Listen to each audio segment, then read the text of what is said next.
Hi guys, so I think it's been a year since I actually did one of these. Like genuinely, that weren't more than like 5 minutes. But, hey guys, so this is just another listening video for you guys because you make them unnecessarily popular and I don't know why. So one topic that I like to delve on sometimes when I'm talking to people, especially when it comes to like jobs I've had in the past, is the people who are making your Subway sandwich.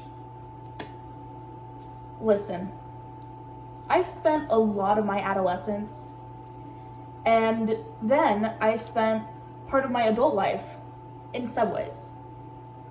So if there's anyone who can tell you about the people behind that counter making your sandwich, touching your food, it's this guy.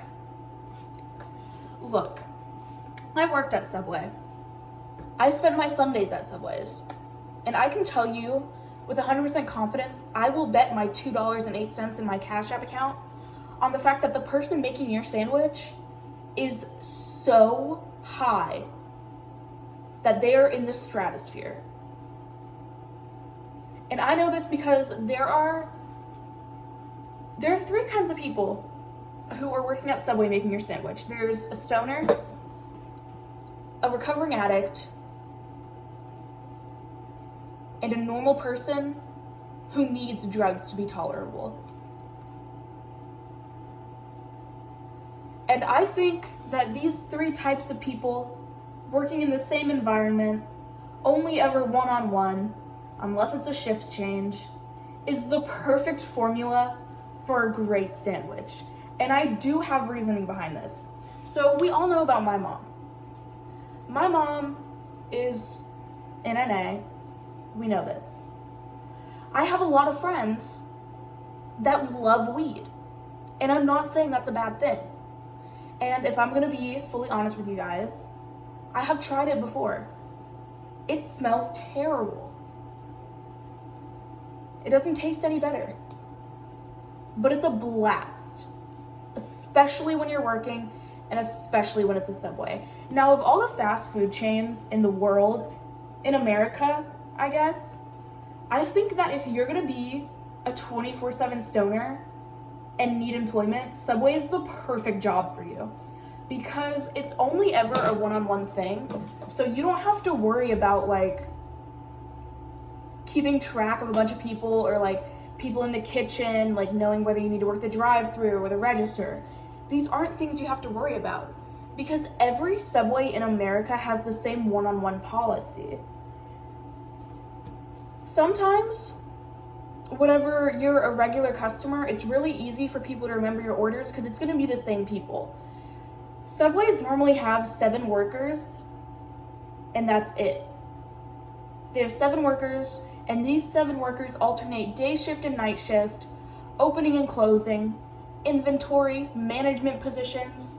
Subway is probably the most lax job you can have with sane people working there.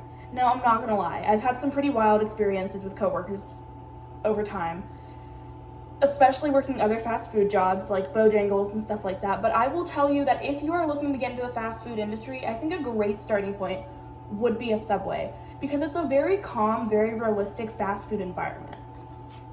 Now, whenever I was working at Subway, I met all kinds of people and it was wild. I had this really cool gay trans stoner that I worked with who, for the sake of this video, his name will be, give me a name. Billy. You know, that American name. For the sake of the video, his name will be Billy. Billy is awesome, and Billy has also been laid off from Subway, and we still talk. Not very often, but we have a group chat, and we light it up. Billy is one of the coolest people I've ever worked with, and whenever I first met him, I thought he was 12 years of age. And I was not the only person thinking this. The first time I met Billy, Billy came to pick up the bank deposit for our store that month, and it was me and one other person working, whose name for the sake of this video will be Nathan. Me and Nathan were working. Now, like I said, Subway is only ever a one-on-one thing. During the day, there are 2 people. At night, there are 2 people. And if it's an inventory night, there are 2 people. And then at 8 o'clock, the manager comes in to count. That's all it really is. But me and Nathan, we were doing our jobs, you know. I was standing at the register ringing up my employee meal because I'm fat. And and this 12-year-old walks in. For the sake of appearances, Billy is like my height, but super skinny, short hair, and looks really young. Like, with the job I have right now, sometimes I get asked whether I'm 16 or 15. This dude looked 12. I'm sorry, but it's true. It's really hard to tell how old guys are these days, but I guarantee you, you take one look at Billy and you're like, that's a 12-year-old. Why is he handling thousands of dollars right now? So, me and Nathan were just kind of doing our thing, you know? And Nathan was eating some pickles, because we're Americans. And Billy comes in, doesn't say a word, okay? Grabs the bank deposit from under the counter, opens it, looks in it, closes it, puts it back, and then leaves.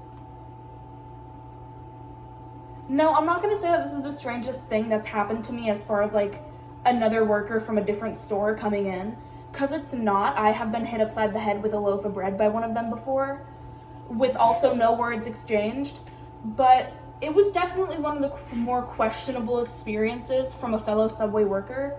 And we fully believed that a customer walked into our store, came behind our counter, grabbed our money, and then put it back.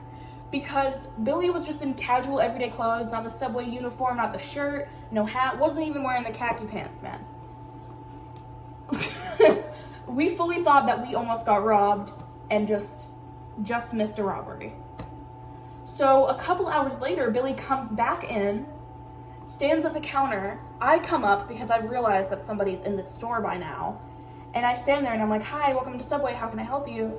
And he goes, bank deposit. He looks at me, does this with his arms and goes, bank deposit? And I'm like, I'm sorry, what? And he goes, my name's Billy, I'm here for the store's bank deposit. I work at the one in Deerfield. And I'm like, okay. So me and Nathan can't find the bank deposit anywhere, even though we had just seen it hours ago.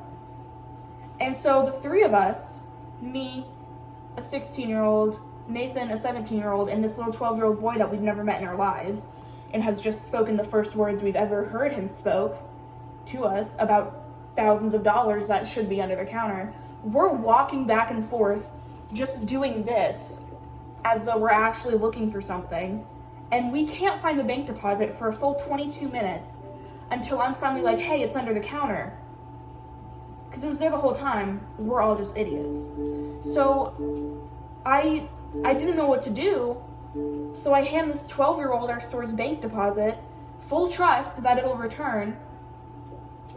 And he walks out, and I never see him again for another 2 weeks. So 2 weeks later, Nathan is fired. I don't even remember why. Nathan gets fired, and now somebody needs to take his spot during my shift. Now, I've always been a night shift worker. This is why whenever you guys see me or whenever I do vlogs, you guys only ever see me when it's the light out. So I'm talking to our new store manager,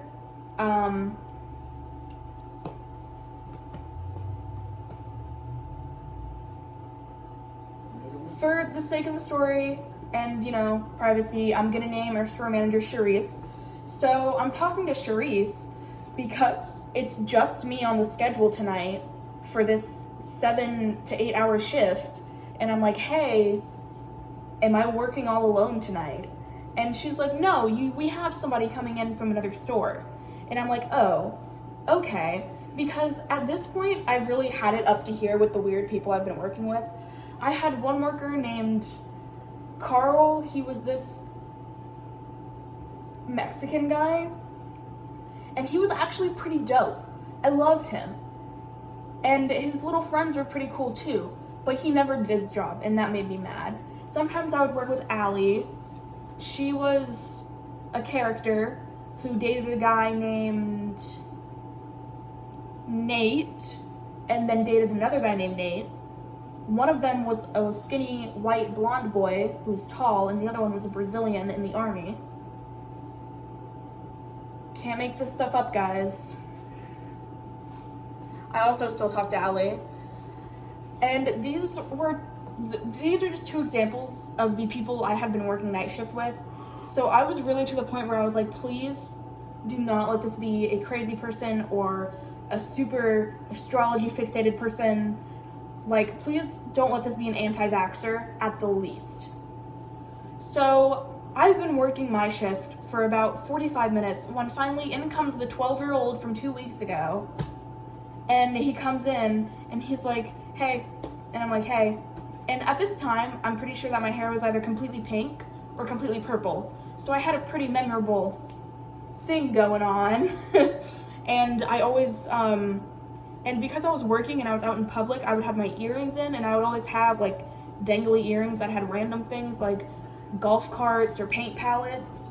So he was like, hey, you were here whenever I came to get the bank deposit. Thanks for helping me find that. I could have gotten in a lot of trouble.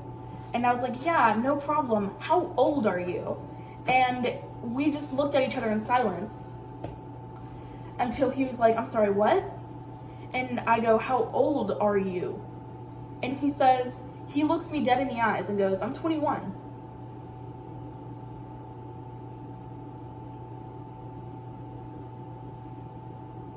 And I was like, I'm sorry, what? And he goes, yeah, I'm 21, and you're 14, right? And I was like, no, I'm 16, I'm about to be 17. I thought you were 12. I am so sorry. And he looked at me, and I thought that we were gonna like get into a good little repertoire with each other, you know, just talking about whatever. But our first official conversation was why I thought it would be okay to hand a 12-year-old I've never met before a bank deposit for the store, because he came for me on that. And he still says he's not mad about the thinking he's 12 thing, but I guarantee you he holds a grudge because he still brings up that bank deposit to this day, and it has been almost a year since I made the mistake. So, moral of the story, if you're a Subway worker, when in doubt, hand that 12-year-old the bank deposit, because then you'll have a friend.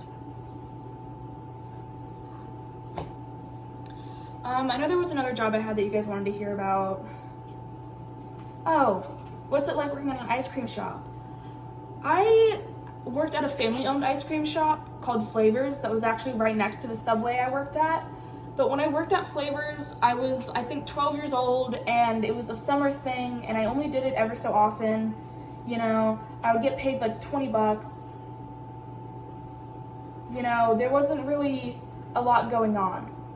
But I will tell you this, working for a family-owned ice cream shop versus a chain store ice cream shop, they are so different. Oh my days. Because I worked at this family-owned shop, and then for almost a year, I worked with the one, the only tourist trapping Cold Stone Creamery. I hate bad-mouthing my jobs, but good Lord, never work at Cold Stone Creamery, because it sucks. Cold Stone Creamery is not all it is hyped up to be. The only ice cream that I even remotely could stomach was the coffee ice cream, and that was with stuff mixed in it. And it was really the only thing there that we could eat. So if we got hungry, we had to eat ice cream or processed brownie bites. Like, it was so sickening, and it'll make you hate ice cream forever. I still barely eat ice cream. I have ice cream in the freezer right now that has been there for 2 months. And I've been working on eating it for 2 months.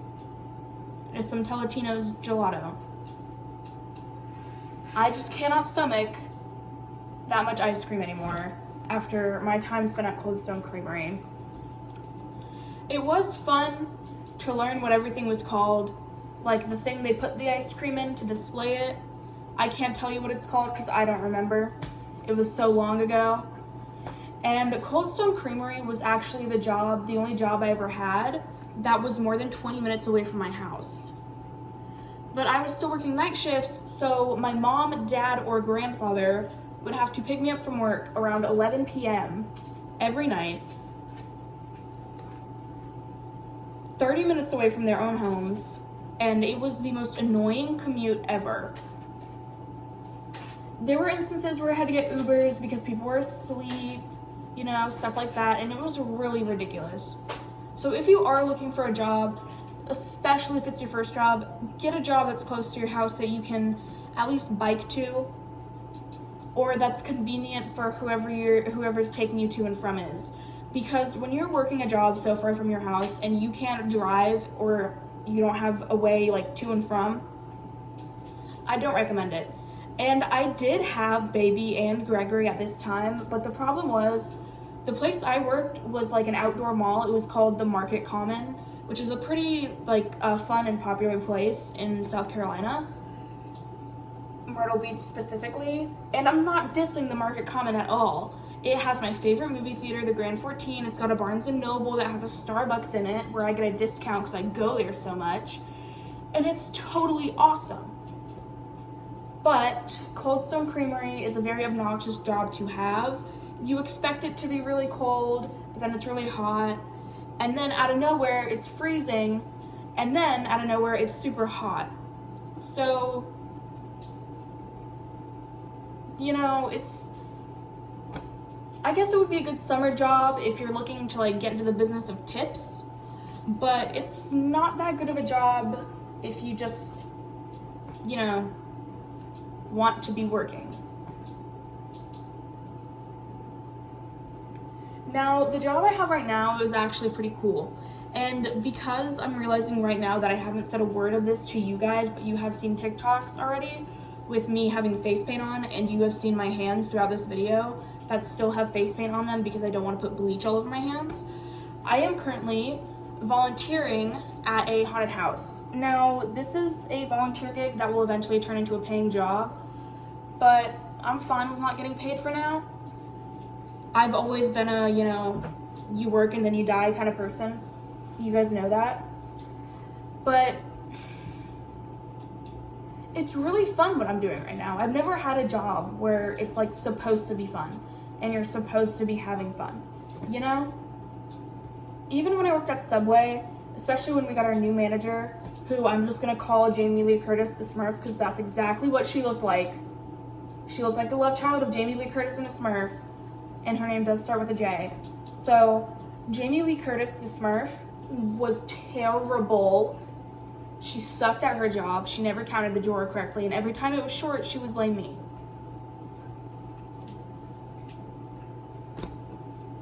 That is one thing about being physically disabled and visually poor that sucks when you have a job.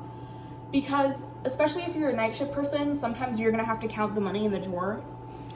And your managers will probably recount it because this happened to other people that I know that also aren't really like from the wealthy end of Myrtle Beach and have something wrong with them.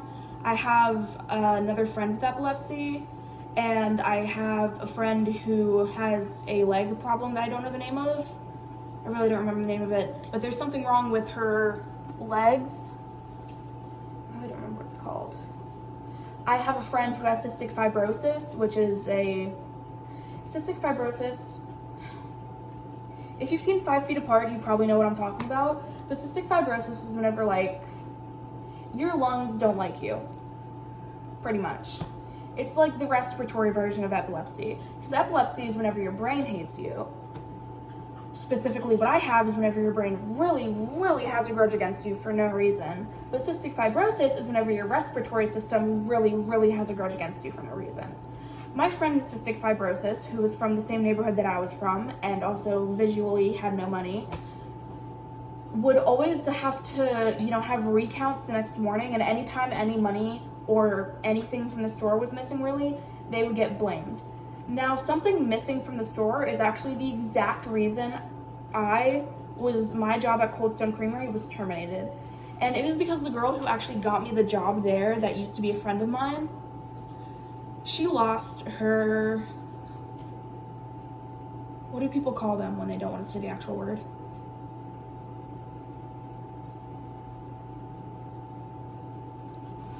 What do people call these when they don't want to say the actual word?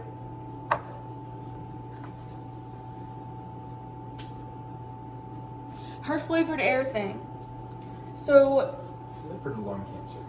That's what her little flavored air thing went missing during one of our shifts. It was me, another person, and that girl, whose name is gonna be Ellie, I guess. And Ellie. Now this is the exact thing that happened. And we have cameras in the store. I just want to point that out. Now we can't exactly rewind them, but if someone would have been doing their job and sitting back there watching them, there would have never been a problem. So we had no customers, except for the one that Ellie was ringing up. I was getting really tired because I hadn't slept in a few days. I was doing a lot as far as school and work and, other side stuff went. So I said, hey, do you mind if I run down to Starbucks real quick and buy a coffee? Because the way Market Commons is set up is the Cold Stone is here, and then you turn, and then boom, there's the movie theater, and then you turn this way, and then boom. The next shop is a little noodle place, and then right by that is the Barnes & Noble. And when you walk into the Barnes & Noble, the first thing you see to your left, to your right, is a Starbucks. And this is the same Barnes & Noble I've been coming to ever since I moved there. So I already get a discount, and now I get the Market Common employee discount. So my coffee went down from the $4 it was to the price of my Dunkin' coffee, which is like $2. And that was for a Trenta. So if you don't know what that means, it's the really big Starbucks drink. That was for the really big one. Now, it was just an iced black coffee, but, when you're poor, being cheap is kind of your thing. So the discounting thing was great. So I go up to her and I say, hey, do you mind if I slip out real quick, go buy a coffee? She says, sure, no problem. Whenever I came up to her, I had come from the other end of the ice cream, of the front counter. So I looked at her from the other side of this little hallway. She was looking at me the whole time. And I said, hey, I'm gonna run and grab a coffee. Do you want anything? She said, no, I'm good, but you go ahead. So I went ahead, and her flavored air stick was in the back, where the other person we were working with was. I went to get my coffee. I come back, and I can't see anybody. I'm like, why isn't anybody up front right now? What's going on here? I come to the back, and they're all frantically looking for it. And I'm like, what's going on? And she goes, yo, my thing is missing. It was just right here. Did you see it? And I said, well, I don't know. I got up to the front before you did whenever we were serving that person their ice cream. So, you guys are the last ones back here. I don't know what to tell you. And then she told our manager, and I got fired over it.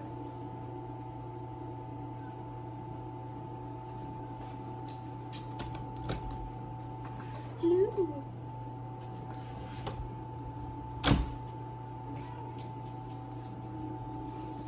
Now, something that really sucks about working with a disease, wow, sounded terrible. I think the number one thing that sucks about working whenever you have a disability is that people assume that you can't do a lot of stuff that isn't a problem at all. Like, people assume that people with epilepsy aren't supposed to lift heavy things, aren't supposed to run a whole lot. They assume, especially the strobe light thing, is actually something that bothers me a lot. Whenever you get diagnosed with epilepsy, there are a series of tests they put you through to try and find the thing that causes your seizures to help you continue living with your epilepsy and help you prevent any future seizures.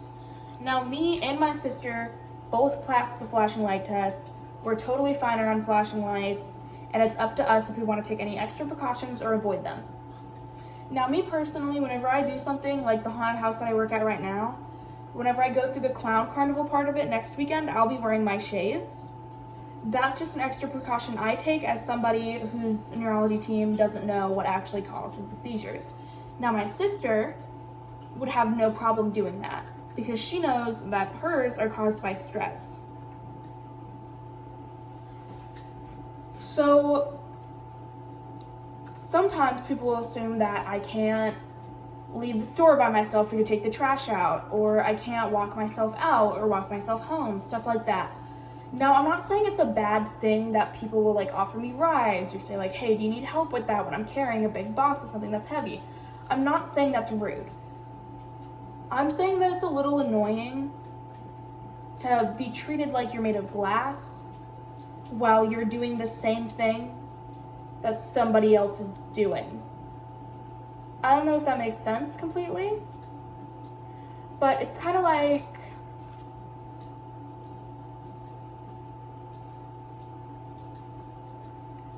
imagine you're at home and you're going to do something like wash the dishes. And then I come up to you and I'm like, oh, hey, don't worry about it. I know that's really hard for you to get done on your own. Let me help you. Now imagine I did that every time you tried to wash a dish. You can't tell me that wouldn't annoy you. Wouldn't it? That happens to me every time I try to walk out of a store by myself to go grab something that I left on my scooter or to go take out the trash. It happens to me every single time because it is a mandatory thing whenever you don't know what causes your seizures that you tell the people you are working with in a professional environment, hey, I have this thing that's wrong with me. It's totally fine. I'm just legally obligated to have you know. These are FDA and CDC laws and have to be followed, whatever. Blah. But it feels like the second you tell somebody that there's something wrong with you physically, they treat you like you're just gonna crumble into pieces. They treat you like you're gonna obliterate right then and there. And that's really annoying, especially in a professional setting. Like, we've had the conversation about the dropping out of school and the having to quit jobs because of it, or the getting fired because of it. I have had to quit jobs at places like Zaxby's and Bojangles because of my epilepsy. I'm not gonna lie. But these were not because of concerns I had, but concerns my mother had. My mom was worried I was gonna drop dead in the middle of a shift, and my mom was worried that I was going to have a seizure in the middle of a class at school. But it does kind of suck trying to do a normal everyday job whenever you have something wrong with you, I guess. Anyway. Have you guys ever met a person who blames their whole life on a completely different person? I hate those people. Ugh, I hate them so much.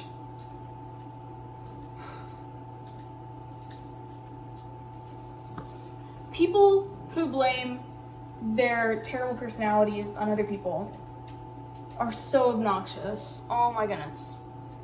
Now, I'm going to give you an example of properly blaming somebody and then not taking responsibility. So if I told you guys straight up right now, if I said, hey, I take out my anger on other people because my mom was really mean when I was growing up, that's me not taking responsibility for overreacting and being mean to people whenever I have something wrong with me. That's not taking the blame. If I look at you and I say, hey, I'm not in high school anymore because my mom made me drop out, that is proper blame. Because whenever I dropped out, what really happened was I was sitting in class playing Toon Blast on my phone, like a good student would, and in the middle of my second period, I get a text from my mom saying, turn in your Chromebook, today is your last day, just finished paperwork.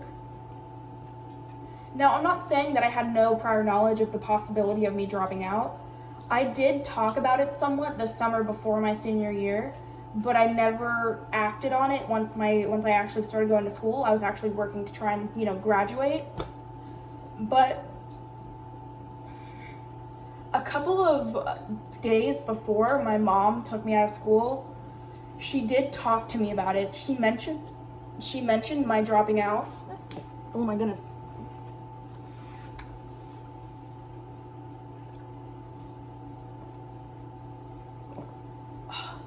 how that ramen is coming back up to haunt me right now. I ate 3 bowls of ramen tonight.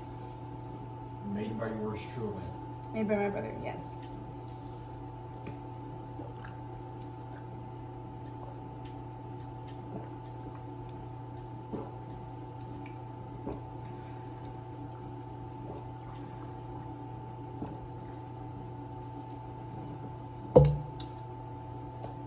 I'll pick that up before I leave.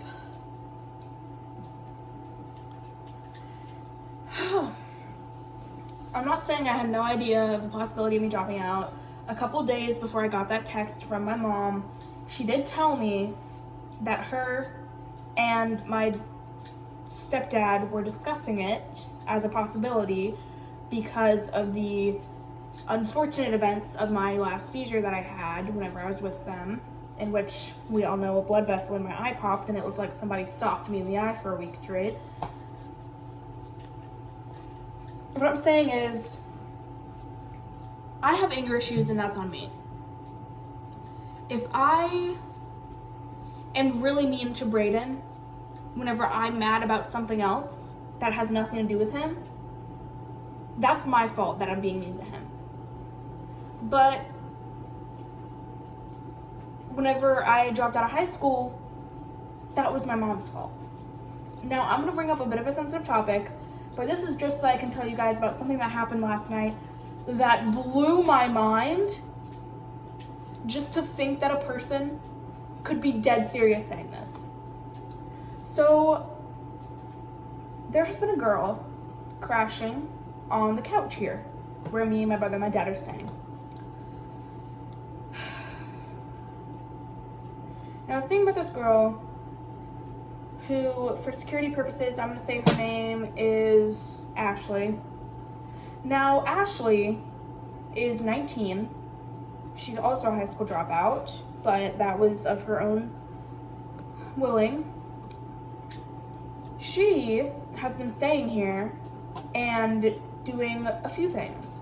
And by a few things, I mean eating, sleeping, and watching TV. Now, my brother is in school. I am working. My dad has a job, and the other person we live with here has a job.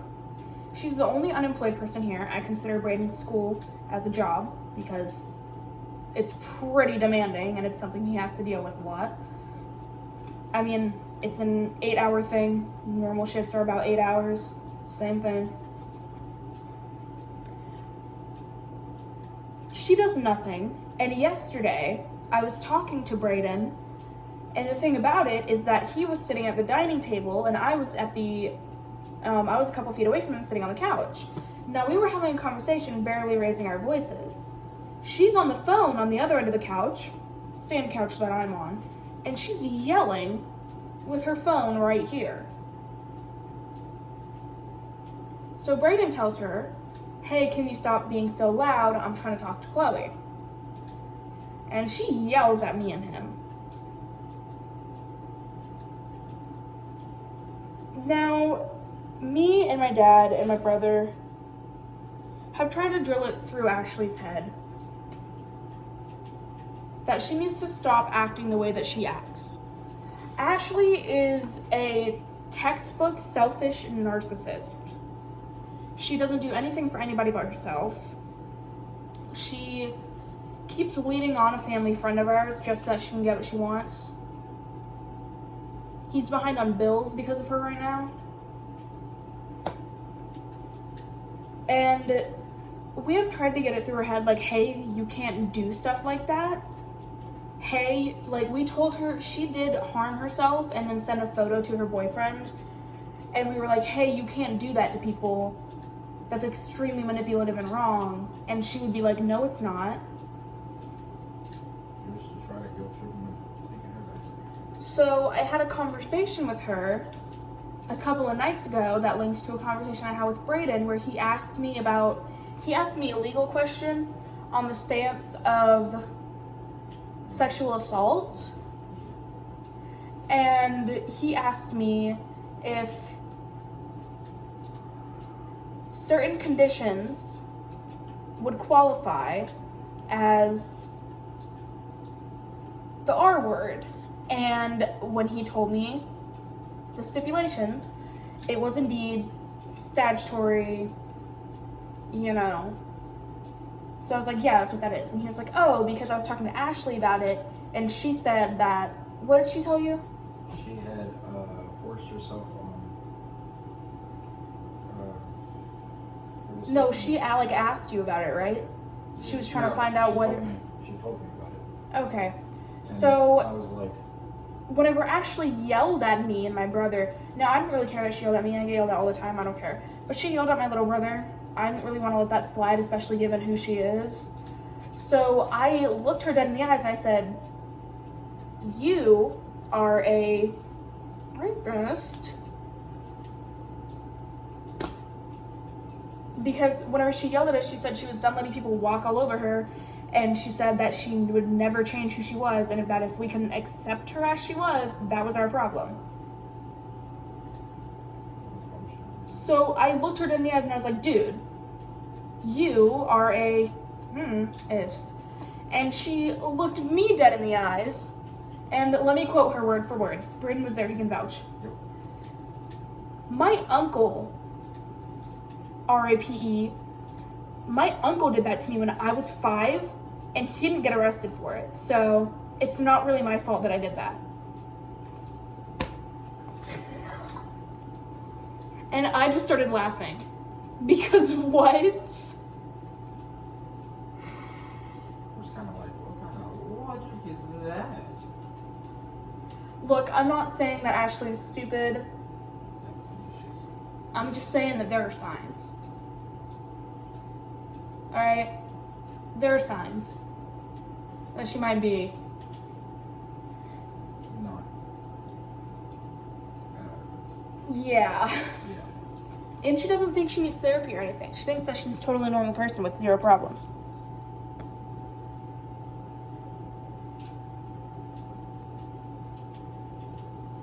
Also, another thing I want to talk to you guys about was mental health in general. Because I think last time we had one of these videos, I was very unwell mentally, and then the next month I was admitted. I'm fine now. Well, I'm not fine. You know, I still have my anxiety and depression and all that. But I do know that you guys were very worried, especially given the length of time that it's taken for me to make one of these videos. I do know that you guys were very worried, and I do know that I've been a lot less public with my personal relationships as of this year. And I do want to say that I am no longer with Maggie. You guys know that. But I do have a boyfriend. And this is the first time that I will be publicly saying his name. His name is Landon.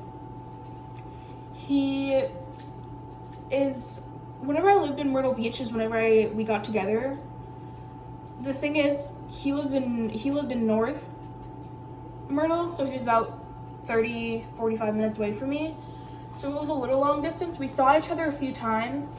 My mom actually still doesn't know that I'm with him. And it's not because it's like he's 32. No. Our ages are totally respective. Like, you know, I'm 18, he's good. I'm 18, he's 19. Like, our ages are totally fine. But it's just, my relationship has been a very private thing this time around. He has met my dad and my Braden and my younger siblings over the phone. By younger, I don't mean Braden, I mean like the little ones. He has met them all over the phone, and they do quite like him, and he quite likes them. You know, they're fans. He's a fan. Landon is great. And I actually think the last time I talked to him was, we were FaceTiming the other day. And by the other day, I mean last night. We didn't talk much today. Not that that's a bad thing. He was very tired from working. I was very tired from working. And my new job starts at 7 p.m., which is whenever he's getting off of work. So it's just, you know, a timing thing. But I do have a new person in my life. I did work on myself before I got into another relationship, which is something that you should always do, especially if you're feeling mentally unwell. You should always work on yourself before getting into a new relationship. Landon actually waited, I think, a month before asking me to be his girlfriend after we met, which was very sweet of him. And he was very kind to me as a friend till the month leading up. I just wanted to tell you guys to remember your worth. Always make sure that you are mentally okay before stepping into a relationship. Always. No matter what.